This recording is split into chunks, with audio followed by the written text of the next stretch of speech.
He agreed to marry a woman he'd never seen just to silence his parents once and for all. Rumor had it she was plain, quiet, and desperate. But when she walked down the aisle, she wasn't what he expected. Not even close. Michael Tyrone, a millionaire control freak, suddenly found himself tied to a witty, stubborn firecracker of a wife who rearranged his books, burned his toast, and challenged everything he thought he wanted. Hello, family. Welcome to True Life Stories. Please subscribe and leave a like for us. It means the world to us. Share this video with your friends and loved ones, and don't forget to turn on the post notifications so you won't miss future videos from us. Thank you as you do. Now sit back, relax, and let's dive into today's story. The last thing Michael Tyrone expected on a Monday morning was to be summoned by his parents as though he were a teenager again, dragged to the principal's office after some childish stunt. He was 32 years old, a sharp-minded businessman with the kind of cold focus that could make competitors sweat, yet he still felt that familiar pull of dread when he received those clipped, no-nonsense voicemails from his mother. 2 calls, precisely 24 seconds each, and not a single wasted syllable. That was how he knew it was serious. He arrived at the family estate in Kensington wearing a charcoal suit, freshly pressed, and a watch that gleamed under the pale autumn sun. His mother never tolerated lateness or sloppiness, so he came armed with perfection as he always did. The mansion rose before him, all pristine white stone, manicured hedges, and guards who bowed as he walked in. Inside, the smell of polished wood and roses filled the corridors, a reminder of how much money and order had been poured into maintaining the Tyrone legacy. He found them waiting in the sunroom, sunlight spilling through tall windows onto Persian rugs and porcelain teacups. His father sat stiffly, like a chairman about to fire an executive. His mother sat straighter still, lips pressed into a line so severe it looked painful. "Sit, Michael," she said, gesturing toward the velvet armchair as though it were an electric chair. He raised one brow but obeyed, unbuttoning his jacket with the calm grace of a man who had fired CEOs without blinking. "What's this about?" he asked, already tired. His father cleared his throat. "It's about your future." Michael leaned back. "Is this a will reading? Am I dying?" "No!" his mother snapped. "You're getting married." The silence that followed felt like the stillness after an earthquake, when everything is waiting to collapse. Michael leaned forward slowly. "Come again?" "Married," his father repeated, adjusting his glasses. "To Nicole Williams. You remember the Williams family, old friends. Her parents are respectable people." Michael let out a sharp laugh, certain it must be a joke. "What is this, a plot twist from an Indian soap opera?" "We made a promise," his mother said, her voice clipped but quieter now, carrying weight. "Years ago to their parents. We agreed that one day our children would marry." "That sounds like something out of The Godfather," he muttered, rubbing his temple. "They are a respectable family," his father insisted. Her father was a diplomat. "Her mother sits on the board of several charities." "And her?" Michael asked, suspicion darkening his tone. "This sprite of mine?" "Nicole," his mother said carefully, "is different." Michael narrowed his eyes. "Different is code." "What are you not saying?" His father hesitated, then spoke. "There have been rumors." "Silly things. That she's quiet, bookish, not very social. But you're not marrying her for personality." "Wow," Michael said dryly. "Romantic. You're marrying her," his mother said firmly, "because we said you would. And because you've already had your fun. It's time to settle down. This family needs stability." Michael stood, pacing now, his voice rising. "You want me to marry a woman I've never met because of some promise you made over 20 years ago? Are we medieval royalty? You owe us this," his mother snapped. Her gaze was sharp, unyielding. The guilt slipped in like cold wind under a door. He thought of the seed money his father had poured into his startup, of how his mother had defended him when he nearly destroyed their reputation in his 20s. This wasn't about love or tradition. It was leverage. "And if I say no?" he asked. His father didn't flinch. "You won't." A long pause. Then Michael exhaled. "Fine, I'll marry her." "But don't expect me to fall in love." His mother's lips curved in triumph. "Love can come later. For now, we need the ceremony." The weeks that followed blurred together in a mess of florists, caterers, and society gossip. Michael avoided it all. He buried himself in work, reviewing contracts and negotiating mergers as though he could outpace the approaching day. He didn't ask to meet Nicole. Part of him didn't want to. The rumors painted her as plain, unremarkable, a woman whose invisibility bordered on myth. No photos online, no social media. It was almost impressive. He figured it was better not to know, better to keep his expectations low so disappointment wouldn't sting. The wedding day arrived with unsettling speed. The Hampshire estate sparkled under golden sunlight, vines curling around marble pillars, violins playing in the distance. Guests sipped champagne under a canopy that cost more than some homes. Michael stood at the altar, handsome, stoic, and disconnected. His tux was perfect, his cufflinks gleamed, but his heart felt as cold as the marble beneath his shoes. Then the music shifted, and she walked in. At first he thought it was a bridesmaid. She was too striking, too radiant.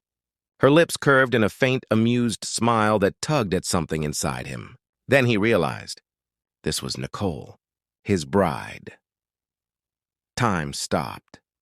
This was not the shy, invisible woman he had been led to expect. She walked like she owned the aisle, like she had better places to be than here. And for the first time in years, Michael Tyrone, who lived by control and calculation, was utterly unprepared. He leaned toward his best man, whispering, "What the hell just happened?" The best man smirked. "Looks like you lost the bet, mate." The ceremony unfolded like a perfectly rehearsed ballet, but Michael missed every step. He kept glancing at her, stunned, his hand trembling slightly. Nicole was no wallflower. She was regal, unflinching. When she looked at him, it wasn't with nervousness or adoration. It was with the cool composure of someone who already understood the game. And that smirk. God, that smirk. When they exchanged vows, her voice was calm and precise. Her eyes locked on his. He muttered something under his breath about whether she even blinked, and she heard him. She blinked once, slowly, deliberately. He almost laughed. The ballroom that evening glittered with chandeliers and roses. Guests buzzed with gossip. "I heard she was supposed to be ugly," one woman whispered. "But she's stunning." Another replied, "Did you see the groom's face?" Michael drifted through the crowd, half listening, shaking hands, smiling absently. But all eyes were drawn to Nicole. She didn't try to charm anyone. She didn't need to. Her wit, her composure, her refusal to be flattered too easily. It made her magnetic. He found her later on the terrace, away from the noise, sipping water with lemon. "Enjoying your wedding?" he asked, standing beside her. She didn't look at him. "The samosas were overcooked," he blinked. "That's your critique?" "I have priorities," she said. "Samosas rank higher than forced smiles." "Was that what you gave me earlier? A forced smile?" "No," she said, turning at last, her eyes glinting. "That was for my amusement." "Your face was priceless," he smiled despite himself. "You surprised me." "I know. And the rumors?" "Ah," she said, sipping her drink. "Small towns. Big mouths. My parents tried to arrange matches 3 times. The first 2 men didn't like that I read too much. The third hated that I argued. I corrected his grammar in front of his mother." Michael chuckled. "You're brave." "No," she said simply. "I just hate stupidity." Silence settled comfortably between them, broken only by distant music. "You're not what I expected," he admitted. She turned fully to face him.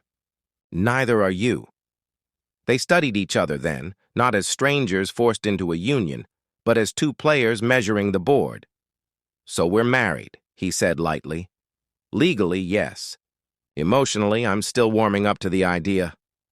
"Fair." She tilted her head, examining him with a gaze that felt sharper than any business deal he'd ever negotiated. "I know why you agreed." His shoulders stiffened. "Do you?" "Family pressure, guilt, obligation, maybe curiosity, but not love, not affection." "And you?" he asked. She gave a sly smile. "I wanted my parents off my back. They treated me like expired milk. I figured I'd marry someone too busy to care." He barked out a laugh. "That's a hell of a strategy." "Well, it worked, didn't it?" They shook hands like business partners, agreeing to civility. But even as their palms parted, something lingered, curiosity perhaps. or a dangerous flicker of something neither dared name. When they reached his penthouse overlooking the London skyline, Nicole glanced around at the sleek minimalist space. "This feels like a very expensive hospital." "It's functional," he replied. "So is a jail cell." She wandered toward his bookshelf, scanning the titles. "Finance, strategy, psychology. More finance. Do you read any fiction?" "Occasionally." "Liar," he smirked. "Didn't have time growing up." "Maybe that's why you have trouble with emotions." He blinked, then laughed genuinely. "You've known me 5 hours." "I'm very efficient," she quipped, and for the first time in years, he laughed without restraint. She announced she'd take the guest room, refusing assumptions. As she disappeared down the hallway, she called over her shoulder, "Oh, and to more." Later that week, Michael tried to return to normal. His mornings began with boardroom calls, his afternoons with investment pitches, his evenings with endless emails. He told himself nothing had changed. He was still in control, still the master of his domain. But Nicole had a way of creeping into the sterile order of his life, like ivy cracking marble. She didn't tiptoe around him or his rules. She questioned everything. "Why do you have a separate guest bathroom for dogs?" she asked one night, brushing her teeth while leaning against his marble sink. "I don't own a dog," he said, baffled. "Then your decorator has too much power." Another time she rearranged his books by genre instead of alphabet, which infuriated him. Michael liked symmetry, lines, the neat satisfaction of alphabetical order. She liked logic, color, and mischief. He would find her perched on the couch with popcorn, watching his frustration as he discovered the rainbow-coated shelves. "Nicole," he said, aghast. "What is this?" "A visual masterpiece," she said smugly. "It's wrong. It's beautiful. It's chaos. It's creativity." He groaned, and she popped another piece of popcorn into her mouth with a wink. They fought over spoons, over thermostat settings, over whether pineapple belonged on pizza. She said yes. He said absolutely not. It was a war crime. And yet every time he felt his patience snap, she managed to disarm him with humor, with sarcasm, with a vulnerability that slipped through her cracks when she wasn't paying attention. One rainy evening, Michael sat with his laptop open, half listening to Nicole curled up on the couch with a blanket. She munched popcorn loudly, eyes fixed on the television. Suddenly, she said, "I used to want to be a volcanologist." He blinked, glancing up. "What?" "Yep, thought volcanoes were cool. Then I realized they kill people. Not so fun," he chuckled. "I thought you wanted to be a travel writer." "I do. But 10-year-old me thought she'd be Lara Croft, without the weird CGI body." He set his laptop aside, curious despite himself. "Why travel writing?" She paused, chewing thoughtfully. "Because I like stories, people, the little details. The way airports smell at 2 a.m., the way strangers laugh differently in every country." He studied her face, unguarded, raw. For a moment, she wasn't sarcastic or stubborn. She was just honest. "Sounds lonely," he said quietly. "It's not," she replied. "Being around people who drain you, that's lonely. Being alone is peaceful. Are you peaceful now?" he asked. She met his eyes. "Not even close." Something tightened in his chest. He gave a small laugh. "Same." They sat in silence, the sound of rain tapping gently against the windows. The next morning, Michael walked into the kitchen to find a sticky note on the espresso machine. In bold handwriting, it read, "You drink black coffee. I drink joy. Don't judge." Below it sat a jar of imported cocoa powder. He shook his head, muttering, "Joy," but he was smiling. It started with a candle. Nicole bought a massive lavender vanilla candle and placed it on the coffee table. Michael hated scented candles. "Why does my apartment smell like a bakery exploded in a meadow?" he asked, pinching his nose. "It's calming," she said. "It's nauseating. It's staying." He moved it to the guest bathroom. She moved it back. He hid it. She bought 3 more. By Saturday, they reached a truce. 1 candle, unlit, purely decorative. It was a ridiculous battle, but Michael found himself thinking about it long after. That night, unable to sleep, he passed her door and heard laughter. Not the sarcastic laugh she gave him. A warm, genuine laugh. He lingered, drawn in by it, before finally stepping onto the balcony where she sat with her feet propped on the railing, hair loose, wearing one of his sweatshirts. "You always sneak out here?" he asked. "Only when I need air." "What are you thinking about?" She hesitated. "That we're stuck in something we didn't choose. And somehow we're making it work, which is weird." He nodded. "You drive me insane." "You breathe too loud." They both smiled. And for the first time since their wedding, the tension eased. "I don't know how we got here," she murmured. "But it's not terrible," he admitted. "No," she said softly. "It's not." Michael Tyrone had lived his whole life by precision. His towels were folded a certain way. His inbox was always at 0. His calendar was color-coded with alarms for alarms. He liked symmetry, silence, control. Nicole was none of those things. She was chaos, deliberate and beautiful chaos. And now that the polite honeymoon phase was over, all bets were off. One morning, he stepped out to the smell of cardamom and cinnamon. His pristine kitchen looked like a crime scene, spices scattered across the counter, a pot boiling dangerously on the stove. Nicole was in a hoodie that said "Sarcasm is my love language," humming along to a Bhangra beat while texting with one hand and stirring with the other. "I told you I'd order breakfast," he said cautiously. "I don't need breakfast," she said. "I need emotional support and masala chai." "It's 6:42 a.m. "Exactly," he sighed. "Emotional support?" "I just remembered I married a man who alphabetizes his cereal. It's efficient. It's criminal." He opened the fridge. "Where are my protein shakes?" "Behind the pickles. I had to move things to fit my coconut yogurt." "You bought 6 tubs. I have commitment issues." "Except with yogurt." Michael closed the fridge, muttering under his breath. It started innocently enough. He came home one evening to find his bookshelf rearranged yet again. Gone was the alphabetical order. In its place was a rainbow. His financial strategy guide sat next to romance novels because both had blue spines. He stared like someone had burned his soul. "Nicole," he called, his voice cracking. She entered, wearing noise-canceling headphones around her neck and holding popcorn. "Yes, husband?" "What is this?" She looked at the shelf and smiled. "A visual masterpiece. It's wrong. It's art. It's—" He pressed his fingers to his temples. "It's deranged." "It's joyful," she corrected. He nearly collapsed. Later that week, he found Post-it notes in unexpected places. On his mirror, "Smile, grumpy. It won't kill you." On his laptop, "Step away from the emails before your brain melts." On his pillow, "I took the last cookie." "Don't hate me," and he didn't. "Not really." They argued constantly, over tiny, stupid things. But in between the arguments, something was shifting. Michael began to look forward to her voice, even if it was mocking. He began to wait for her footsteps in the hall. He began to notice the way her laughter filled the apartment like sunlight he hadn't realized he'd been missing. One night, he returned late to find Nicole asleep on the couch with a book open on her chest. The candle flickered softly, throwing warm light across her face. He stood there for a long time, just watching, until the weight of what he was feeling unsettled him. He quietly set a blanket over her and retreated, heart pounding. The next morning, Nicole found the blanket and raised a brow. "You tucked me in?"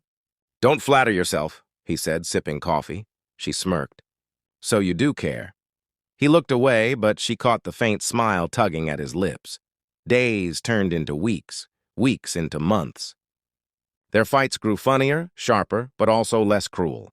She mocked his rigidity. He mocked her chaos. And somewhere in between, they carved out something unexpected. Not romance, not yet, but something like it. It all came to a head during one dinner. Nicole decided to cook. Michael came home to find the kitchen engulfed in smoke. Alarms blaring, and Nicole standing there with a spatula in one hand, a fire extinguisher in the other, and flour in her hair. "I told you to order dinner," he said, coughing. "I was being adventurous." "You nearly burned the place down," she pointed at him with the spatula. "Don't act like you've never failed." "Not with fire," he snapped. "Then maybe you should try it sometime." Builds character. They glared at each other through the haze of smoke. Then, to Michael's own shock, he started laughing. Nicole joined in, leaning against the counter, both of them breathless and ridiculous. When the alarms stopped, the silence that followed felt different. He looked at her, messy, stubborn, alive, and something inside him shifted permanently. That night, as they sat eating terrible takeout, Nicole nudged him. "Admit it. I make your life less boring." He didn't answer right away. Instead, he studied her face, the spark in her eyes, the way she refused to shrink for anyone. Finally, he said softly, "Much less."